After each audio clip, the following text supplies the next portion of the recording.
Okay, so today we're diving deep into one of the, I guess you could call it like legendary names in the world of wine. Yeah, We're the talking about Cannubi. Cannubi, yes. So Cannubi, of course, is a vineyard nestled in Italy's Barolo region. Hmm. And a lot of you have been requesting this one. You want to understand what makes this terroir so special, what makes it so exceptional for crafting really world-class Barolo wines, right? Yeah, I mean, that's what it's known for. yeah, So we've gone out and we've assembled, I think, a pretty incredible collection of insights for this.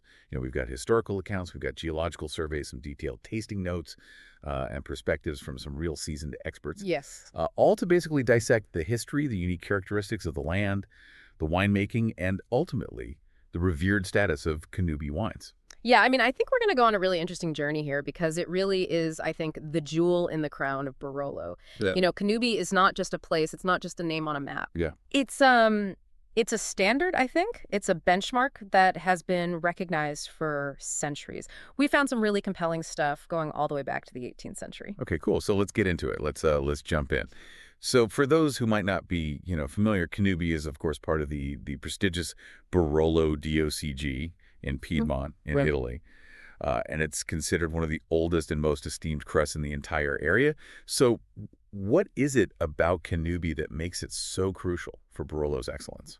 Cannubi, it makes the best Barolo, I think, consistently. Right. And it's that perfect equilibrium of power and finesse. Okay. You get those elegant tannins that are never aggressive, that vibrant acidity that keeps everything fresh and bright, and then just the enchanting aromas that unfold so beautifully, and the wines just last and last. Right. So Cannubi, it ticks all the boxes. So it's more than just a long history. There's something inherently special in the land itself. That's exactly right. What are the like primary terroir factors that we Yeah. need to like unpack here that contribute to its character? We found a few really, really important elements that we need to unpack. And they're kind of interlinked, but I think starting with the soil, because that's a foundation, right? The Yeah. specific geological makeup of the soil, I think, is really key. Then we have to look at the climate and actually the microclimate that Mhm. Cannubi enjoys. We also need to think about how the vineyard is exposed to the sun, which way it faces. Right. So it's predominantly facing south or southwest. Okay. And finally, the elevation, it sits between 220 to 300 meters above sea level. Okay. Yeah. All these things together, that's the magic formula that makes Cannubi so unique. Okay. All right. Let's take a little journey back in time to the beginning, to the history, the origins. Uh, the research shows that viticulture in the Barolo region goes way, way back. Way back. Yeah, I mean, we're talking Roman times. Okay. Well. And even back then, there's evidence that they were getting superior quality grapes from the area we now know as Cannubi. Really? Yeah. So I guess it was obvious even back then the advantage of its location and the soil composition. Yeah, they didn't have, Barolo as we know it today. Right. It wasn't classified or anything like that. But they knew that this area produced special grapes. I love it. So and then Cannubi. I mean, it kind of rolls off the tongue. Yeah. It's a pretty cool name, but there's some pretty interesting stories behind the name too, right? Yeah, there are a couple of ideas about where the name comes from. Okay. One of the most common theories is that it comes from the Latin word connubium, Okay. which means marriage or union. And this theory, it makes a lot of sense when you think about where Cannubi is because, it's right in the middle of the Barolo zone. And that's where a lot of different soil types meet and mix. Okay. So it's like a marriage of terroirs. It is. It's like a marriage of terroirs Yeah. right there in the middle of Cannubi. And they think that that's why the grapes are so special there. Right. So it's like a melting pot of different types of soil. Right. I love that. Were there any other theories or interesting little interpretations of the name that you came across? Yeah, there were a few. Okay. Some local traditions connect the name to some historical families, Okay. families who used to own land in the area, like the Folletti family. Okay. Quite a famous name in the region. There are even some people think that the name might be connected to specific historical events, Oh wow. like the Battle of Barolo Okay. that took place in 1848. Oh wow. Okay. But those theories are a little bit less, established, maybe. Yeah. Yeah. So it sounds like the marriage of terroirs idea is kind of the leading theory, the leading contender. Yeah, I think that's the most likely. Yeah. Cool. So we've got these early, recognitions, this kind of maybe mythical origin story. How did Cannubi evolve? I mean, from those early days, how did it evolve over the centuries to achieve this kind of esteemed status? So right back at the very beginning, it was much like the rest of the Barolo region. Okay. It was all small family-run farms. Okay. They might have had a little bit of everything, a bit of this crop, a bit of that crop, Right. and then some creeps on the side. Yeah. But then, as Barolo became more popular, and especially Barolo from Cannubi, things began to shift. Right. The bigger estates started to realize that this was some prime real estate. Yeah, they're like, we got to get our hands on this. Exactly. And they started buying up land. But even today, Cannubi is still a bit of a patchwork. There are lots of small family holdings alongside those bigger estates. Oh, interesting. Okay, so there's still that small grower presence, which is cool. Yeah, definitely. I mean, Cannubi isn't just one big vineyard. It's lots of small parcels, all owned by different people. Okay, cool. But its significance has really expanded, like far beyond just the region, right? Oh, yeah. Cannubi is known globally. Yeah. In 2014, the whole Langorero and Monferrato region, that's where Cannubi is, became a UNESCO World Heritage Site. Wow. Yeah. And that really cemented its importance, culturally and historically.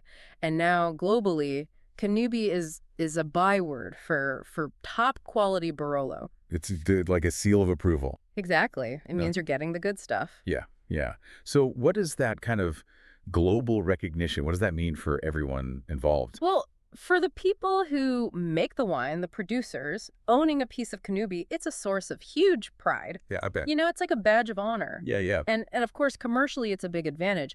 Wines that say Cannubi on the label, they command a premium price. Yeah, of course. And for consumers, for people who drink the wine, seeing that name Cannubi, it's like a guarantee of quality. It means you're in for something special. You're going to have a memorable experience with that wine. Right.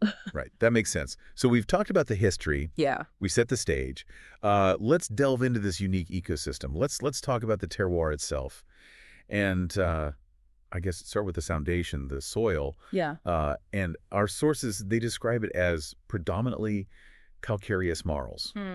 What does that even mean? Right. So calcareous marl, it's basically a mix of clay and limestone. Okay. And it's packed with minerals. Okay. And this mix, it's like the perfect recipe for growing Nebbiolo. Really? Okay, so Nebbiolo loves this kind of soil. Yeah, Nebbiolo thrives in it.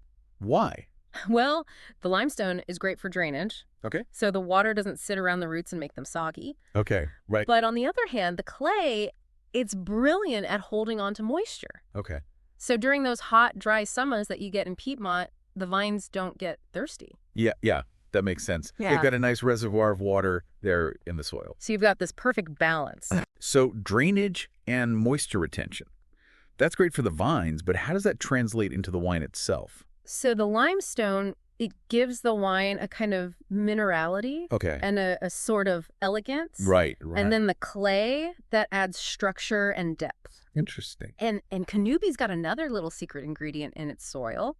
It's got fine sand. Okay. And that helps with drainage and aeration. So it keeps the soil nice and loose so that the roots can grow deep. Deep roots. We always hear that, like, deep roots are so important. They are crucial. Why is that? Well, when the roots go deep, they can reach water and nutrients that are further down, Okay. in different layers of the soil. Right. And that gives the wine a complexity, a nuance. I didn't get it. And it also helps the vines to survive if there's a drought. Oh, yeah. Makes sense. So they can, like, weather the storm. Okay, let's move on. So we've talked about the soil, the foundation. Let's talk about the climate. We know that Barolo generally has this continental temperate climate. Yeah. Cold winters, warm, dry summers. Yeah. But Cannubi has its own little twist on that, right? Because it's got its own microclimate. Okay, fill us in. So the Barolo region, it's great for Nebbiolo because the grape ripens late. But Cannubi's a bit special. It's on this gentle hillside. Okay. And that slope, it makes a big difference to the temperature. So. So during the day, it's warm, plenty of sunshine for the grapes to ripen and develop their sugars. But then at night, the temperature drops. Oh. And that cool air it helps to preserve the acidity in the grapes. Okay. And it also helps to develop those amazing complex aromas. So it's that like diurnal temperature variation That's exactly it. that we always hear is so important in premium wine regions. It's crucial. Yeah. And Cannubi's got another advantage. It gets these lovely breezes that blow through the vineyards. Yeah. And that helps to keep the air moving around the vines, so they're less likely to get fungal diseases. Okay. Right, right. So it's like natural ventilation. Exactly. Mother Nature's air conditioning. I love it. Okay. So then we've got the aspect, the exposure. Yeah. Cannubi's slopes mainly face south or southwest, right? That's right. So why is that? Why is that the sweet spot for Nebbiolo? It all comes down to sunlight. Yeah. Southwest facing slopes, they get the most sunshine throughout the day. Okay. And sunlight, well, it's the lifeblood of the vines. Right. It's what allows them to photosynthesize to make those sugars, but it also helps to develop the phenolic compounds in the grape skins. Right. And these compounds, they give the wine its color, Okay. its structure, its tannins, and crucially, its ability to age. Okay. So it's setting it up for a long life. Yeah, it's giving it that backbone, that staying power. Okay. Cool. And then the last element of the terroir puzzle is the altitude. It's not crazy high, right? Cannubi sits at like 220 to 300 meters. That's right. So what kind of impact does that have? So it's not super high altitude, but it is high enough to make a difference. Right. It means that the climate's a little bit cooler than in the lower lying areas. Yeah. And that cooler climate, it slows down the ripening process. Okay. The grapes, they take their time to mature. Right. And that's a good thing. Why is that? Because it means that the grapes develop a wider range of aromas, Okay. more complexity. Okay, I got it. And it also helps to preserve the natural acidity in the grapes. Right, right. So they're getting that full ripeness. Exactly. But they're retaining all those fresh elements. That's the key. Okay. Got it. It's fascinating. It really is. This interplay between the soil, the climate, the sun exposure, the altitude. It's like a symphony. It's a perfect balance. Yeah, it's like all these elements are playing together to create something special, something unique. Oh, okay. So we've talked about the land. Let's shift gears to the vines themselves, Okay. to the grapes, ampelography, viticulture, all that good stuff. Yeah. Obviously, the Nebbiolo grape is the star of the show here. The leading lady. Yeah, right. It's practically synonymous with Barolo. You can't really talk about Barolo without talking about Nebbiolo. Right. And Cannubi, I think it's a perfect example of how good Nebbiolo can be when it's grown in the right place. Okay, yeah. So let's talk about the characteristics of the Nebbiolo grape. Right. So Nebbiolo, it's got these medium-sized clusters. Okay. And the berries, they're spherical, kind of round. Yeah, yeah. And they've got thin skins. Okay. And that's important. Those thin spins, that's why the wines have those lovely, elegant tannins and that beautiful color. Right, but it also makes them a little bit more susceptible, right? Yeah, it does. to the elements. To the weather, to diseases, to all sorts of things. Yeah. Okay. So you have to be really careful how you manage the vineyards. Right. You have to look after the vines. And Nebbiolo it's a late ripener. Right? It is. It takes its time. Yeah. You know, it's usually harvested in October in Barolo. Okay. But that long growing season, it needs those warm days and cool nights. Right. And that's how it develops all that complexity and those aromas. Right, right. That's what we were just talking about with Cannubi. Exactly. Cannubi's microclimate is perfect for Nebbiolo. It's like Yeah. it was made for it. Okay. Our sources also mentioned that there are potentially different biotypes of Nebbiolo, like Lampia, Maché, Rosé. Do those actually play a big part in Cannubi's wines? They can do, yeah. Okay. They're kind of like sub-varieties. Okay. Or clones, if you like. Right. And they all have slightly different characteristics. Okay. Like the size of the berries, the shape of the clusters, even the way they smell. Okay, so it adds another level of complexity. Yeah, it's like adding different spices to a dish. Yeah. It just gives it that extra layer of flavor. Right. Okay, so it's not always super explicit on the label. No, you don't always see it mentioned. Okay, right.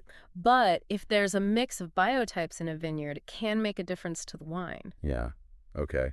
What about other grapes? Were other grapes historically used in Cannubi to make Barolo? Historically, yeah, you would find other grapes. Okay. And even now, technically, the DOCG rules allow for a small amount of other red grapes to be blended in. Okay. But the thing is, Cannubi's reputation is built on Nebbiolo. Right. It's the grape that made Cannubi famous. Yeah. So most producers, they just want to showcase that pure Nebbiolo character. Right. They're not really interested in blending other grapes. They want to let Nebbiolo shine. Exactly. They want to let it sing. Yeah. Okay, cool. So let's walk through like the yearly cycle of the vineyard in Cannubi. What are the main stages and what are the potential challenges that growers have to deal with along the way? Right. So it all starts in April with bud break. Okay. When the vines start to wake up from their winter sleep. Yeah.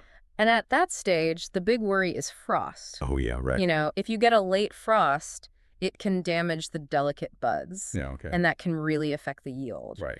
Then in May and June, you've got flowering. Okay. And that's a really crucial time. The weather needs to be just right. Okay. You need mild temperatures and not too much rain. Right, right. Because the flowers, they're very delicate. Yeah. And if they get damaged, the grapes won't set properly. Okay. And that can mean a much smaller harvest. Right. That makes sense. Then in August, you get veraison. Okay. That's when the grapes start to change color. Right. And that's a sign that they're starting to ripen. Yeah. They're starting to accumulate sugar. Right. And then from September to October, it's all about maturation. Okay. That's when the grapes are really developing their flavors and aromas. Right. You need warm, sunny days and cool nights at this stage. That diurnal variation again. Exactly. It's all about balance. Right. And then finally in October, it's time for harvest. Harvest time. Yeah. Big day. The culmination of all that hard work and the timing of the harvest is absolutely crucial. I bet. You know, you have to pick the grapes at exactly the right moment. Right. When they've got the perfect balance of sugar, acidity, and ripeness. Right. Right. So how do the growers know? How do they decide? It's a combination of science and experience. Okay. They'll measure the sugar levels in the grapes. Yeah. They'll taste the grapes. Okay. And they'll just know from years of working in the vineyards. Right. Okay. So it's that combination of art and science. It is. It's a real skill. Okay, cool. So harvest is done. Yeah. Then what? Then the vines go into dormancy for the winter. And that's the time for pruning. Okay. And getting the vineyards ready for the next year. Right. Okay. So the Nebbiolo grape is happy in Cannubi. It's got this great terroir. Yeah. This natural cycle. What are the specific techniques that the growers actually employ to ensure that they're getting the absolute best quality fruit? Well, they use a whole range of techniques. Yeah. But it's all about precision and attention to detail. Okay. So pruning is really important. Okay. They'd often use the Guyot system, Okay. which is a way of training the vines to control the yield and the vigor. Right. And they also use vertical trellising, Okay. which basically means they train the vines to grow upwards. Okay. And that helps to maximize the sunlight exposure and the airflow around the grapes. Okay. So it's like optimizing the environment for the grapes. Exactly. All And right. then, of course, there's disease and pest control. Right. But most growers in Cannubi, they use an integrated approach. So they try to minimize the use of harsh chemicals. Okay. Right. They're really focused on sustainability. Right. Right. Sustainable viticulture. Yeah. Okay. Yeah. So what other sustainable practices are they using in Cannubi? Well, you see a lot of cover cropping, Okay. which means they plant other plants between the rows of vines. Okay. And that helps to improve the soil health and prevent erosion. Okay. And they also add organic matter to the soil, Right. like compost and manure. Yeah. And they're really careful about how they manage their water resources. Right. You know, they don't want to waste water. Okay. And some growers are even using precision agriculture technologies, Oh, wow. like sensors and drones, to monitor the vineyards and make sure they're giving the vines exactly what they need. Wow. So they're using like cutting edge technology. Yeah, it's pretty amazing. Okay, cool. Yeah. So you mentioned earlier like the importance of low yields Yeah. and how that kind of translates into higher quality wine. How do they actually achieve those low yields, and Yeah. what's the benefit for the wine? So one of the main techniques is cluster thinning, Okay. which basically means they remove some of the grape bunches during the growing season. Oh, okay. So the vine can focus its energy on the remaining grapes. Right, right. And that results in more concentrated flavors, Okay, more intense tannins, okay. and a deeper color. Right. So it's all about quality over quantity. Exactly. It's about making less wine, but making it better. Right, right. And then there's canopy management, Okay. which we talked about earlier. Yeah. That's about making sure the grapes get enough sunlight and airflow. Right. So they might remove some of the leaves Okay. to open up the canopy. Right, right. And then, of course, soil management is crucial. Yeah. Good drainage, healthy levels of organic matter, Yeah. all that stuff. Yeah. And then harvest timing, as we discussed, it's all about getting that perfect ripeness. Right, right. It's a big decision. It is. It can make or break the vintage. Yeah, yeah. And then in really dry years, they might use a bit of supplemental irrigation. Yeah. Just to help the vines out. Yeah, just to give them a little bit of extra water. Right, right. And a lot of the growers, they prefer to harvest by hand. Yeah, that's really common in Cannubi. Yeah. Because they want to be really careful with the grapes. Right. They don't want to damage them. Exactly. Yeah. They want to pick the best grapes and leave the rest. Right, right. Hmm. Makes sense. Okay, so the grapes have been harvested. Yeah. They're ready to go. Yeah. Let's step inside the winery. Okay. Let's talk about vinification, about the different wine styles that emerge from Cannubi. So, what are the typical processes involved Yeah. in turning those grapes into wine? Right. So it usually starts with manual harvesting, Okay. as we just discussed. And then they gently destem the grapes and crush them Okay. just to release the juice, but without damaging the seeds. Right, right. And then the fermentation can happen in stainless steel tanks Okay. or in large oak barrels called body. Okay. And some producers, they like to use indigenous yeasts, Okay. which are the yeasts that are naturally present on the grapes Right, right. and in the winery. Okay. They think that those yeasts give the wine a more complex, more terroir-driven character. Okay. But other producers, they prefer to use selected yeasts, Okay. which are, commercially available yeasts. Right, right. So it's a little bit more control. Yeah, it's a bit more predictable. Okay. But whichever way they do it, the next stage is maceration. Okay. And this is where the magic really happens. What is maceration? So maceration is when the grape skins are left in contact with the juice. Okay. And that can last for anything from 20 to over 40 days. Oh, wow. So that's quite a long time. Yeah, it is. But that contact with the skins is what extracts the color, Okay. the tannins, and all those amazing aromas. So it's really important. It's crucial. It's what gives Barolo its structure and its character. Okay. Right. So we often hear, in the world of wine, there's this distinction between traditional methods and modern methods.